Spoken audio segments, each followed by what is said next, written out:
Olá a todos, tudo bem por aí? Bom, hoje a gente inicia um novo capítulo, digamos assim, do livro, que seria a parte do som, dando continuidade à parte de ondulatória, ok? Então a gente vai ver as principais características das ondas sonoras, alguns fenômenos como o efeito Doppler, e vamos resgatar algumas coisas que a gente viu de ondas em cordas para as ondas sonoras, ok? Então, para começar, eu vou mostrar aqui alguns, digamos assim, desse simulador lá do FET, que a gente já viu. A gente já trabalhou com ele lá no primeiro bimestre, né, com essa parte aqui da água, para as ondas e tal. Então, vocês já fizeram algumas atividades com ele. Só que agora a gente vem aqui para a parte do som, a parte das ondas. Vamos lá. Então, aqui a gente tem basicamente os controles de frequência e amplitude, algumas configurações que vocês já vão ver para que elas servem. E, perdão, aqui seleciona a forma de pulso, aqui a forma de onda. A nossa fonte de ondas aqui vai ser esse alto-falante, certo? Cada pedacinho desse daqui tem 50 centímetros. E o tempo aqui está na escala de milissegundos, ou seja, 10 na menos 3 segundos. Daí a gente tem aqui a trena, para medidas de comprimento, um cronômetro e um medidor de intensidade, certo? Então, basicamente, a primeira pergunta que eu quero fazer para vocês é o que é o som. Com base no que a gente já estudou, vocês sabem que o som é uma onda mecânica que precisa de um meio material. A gente só consegue ouvir o som que vem de fontes longe dos nossos ouvidos através do quê? Através do meio que existe entre essa fonte e os nossos ouvidos, que no caso é a atmosfera. A atmosfera é uma mistura de gases, mas a maior parte é composta de nitrogênio, cerca de 78%, e oxigênio, 21%, dando aí um total de 99%. O restante 1% é a combinação de gases nobres, hidrogênio, vapor d'água, gases poluentes como monóxido ou dióxido de carbono, metano, o que mais? Os gases aí, os motores a combustão à base de diesel e por aí vai. Então todo esse 1% aí restante é a composição da nossa atmosfera, certo? Então, respondendo à pergunta, o que é o som? O som é uma onda mecânica, só que longitudinal. Uma onda longitudinal é toda onda que a propagação e a perturbação estão na mesma direção. Então, por exemplo, como vocês vão ver lá nos slides, naquela figurinha do êmbolo, você vai ter o êmbolo que se movimenta ao longo do eixo X e a propagação da onda se dá ao longo do eixo X, ok? Então, vamos colocar aqui no pulso, certo? Vou colocar aqui numa amplitude máxima, para ficar mais fácil, numa frequência também mais alta. Então, olha só, vou dar um pulso aqui. Então, esse é um pulso de uma onda sonora. É como se eu jogasse uma pedra na superfície de um lago, não é? Novamente.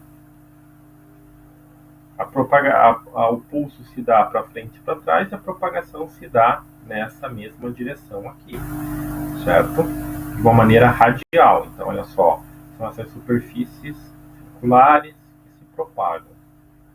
Se eu trocar para uma onda, está aqui. Essa é uma onda sonora em duas dimensões, ou seja, são círculos concêntricos que têm um ponto de origem, que é o que está marcando aqui, que vão se propagando para cá. Então, eu quero chamar a atenção de vocês que aqueles parâmetros que a gente tem da onda lá atrás, eles estão aqui presentes. Quais são eles? O número de repetições que eu tenho aqui por ciclo é repetições. Tem o comprimento de onda, que é a distância entre esse máximo aqui e esse máximo próximo aqui. Você percebe que parece que a onda ela vai ficando um pouco menos intensa, ela vai você se afasta do ponto da origem até essa distância aqui. Isso porque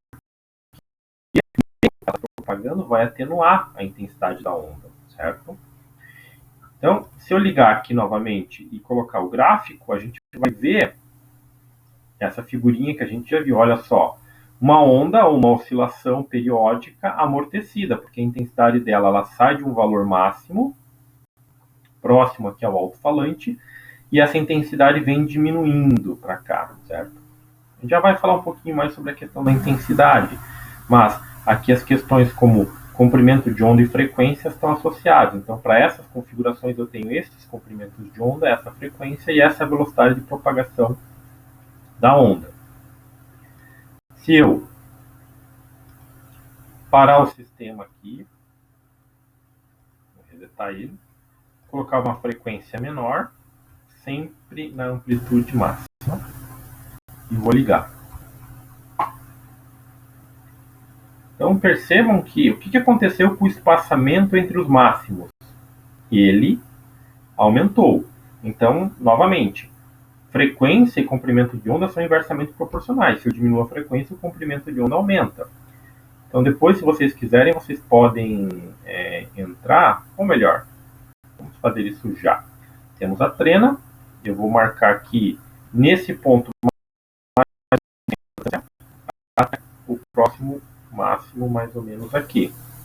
Então olha só, 120,1 centímetros. Então esse é o comprimento de onda para essa seleção de onda aqui, certo? Agora, resetar. Vou colocar na frequência máxima. Então olha, é 120 centímetros, certo? Vamos ligar novamente.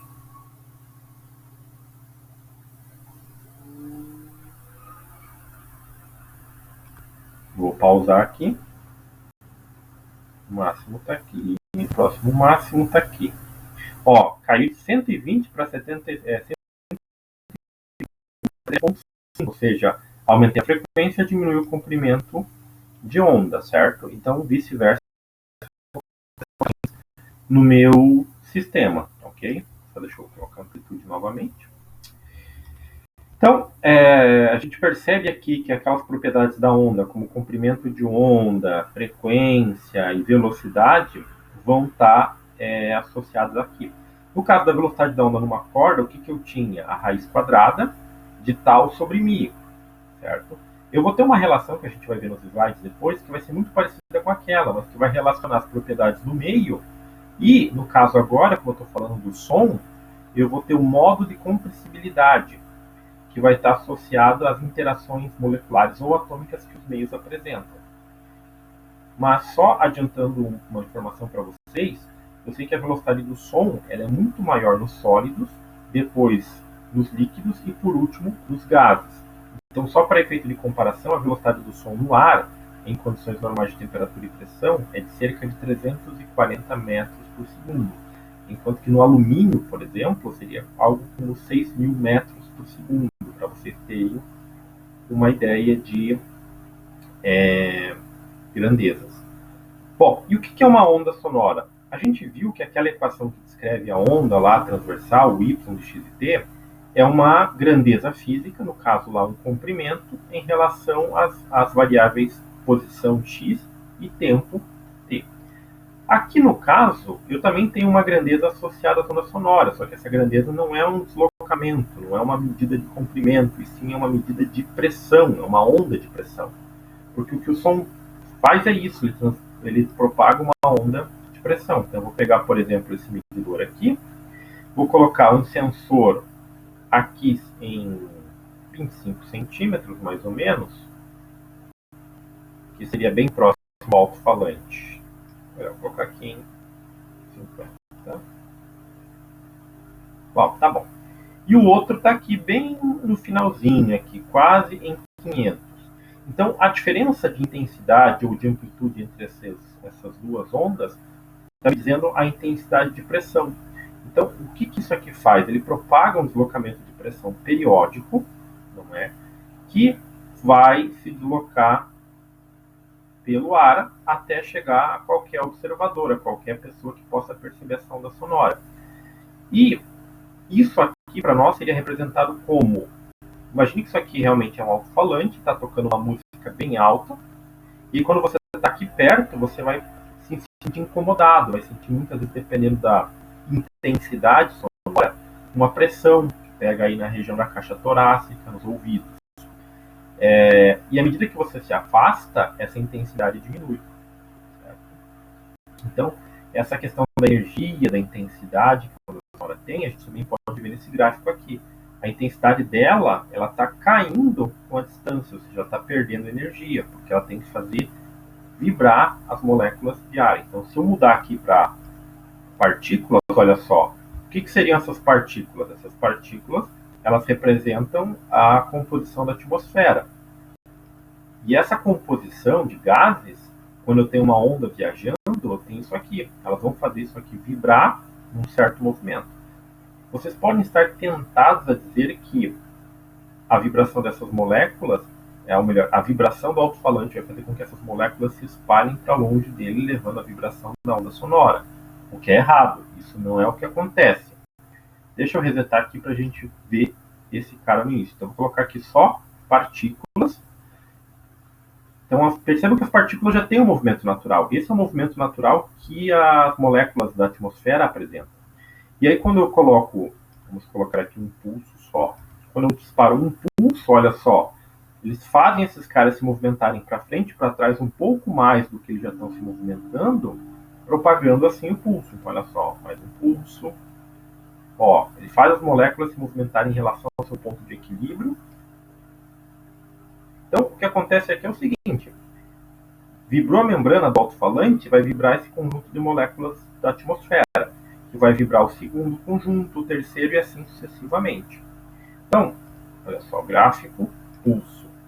O pulso, olha, é mais intenso e vai decaindo. Por quê? Porque eu gasto energia para obrigar essas moléculas a vibrarem da maneira como eu quero. E aqui, deixa eu até colocar na amplitude máxima para que a gente tenha uma maior amplitude aqui, que ela vai se distribuindo. Então, observem que à medida que você se afasta da fonte, a intensidade dos pulsos, que é como a gente percebe os pulsos, eles vão diminuindo, ok? Então, tentem imaginar a seguinte coisa, que se a gente estivesse naquela situação ideal, em que você não tem a dissipação de energia, a energia se mantém constante. Então, a gente poderia ouvir qualquer som emitido em qualquer canto do planeta a qualquer momento. Ou seja, todos os sons que já foram um dia criados, que seriam criados ainda, eles se propagariam e a gente estaria constantemente ouvindo isso. Certo?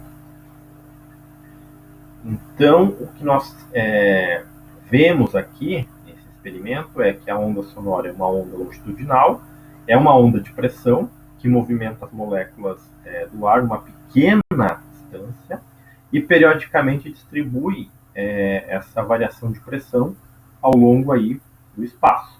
Aqui a gente está olhando no plano, então você tem essas formas circulares concêntricas. Se a gente estivesse considerando isso num espaço, seriam esferas concêntricas que teriam origem num ponto, que seria a fonte, e que se espalham aí de maneira tridimensional pelo espaço. Okay? Então, depois, se vocês quiserem entrar aqui nesse experimento, deem uma olhada nele, ok? Mudem aqui parâmetros como frequência, comprimento de onda, questão aqui ondas, partículas, para que vocês possam verificar, ok? Então, esse aqui eu só queria mostrar para vocês para ilustrar esse início da parte de ondas, beleza? É isso aí, pessoal.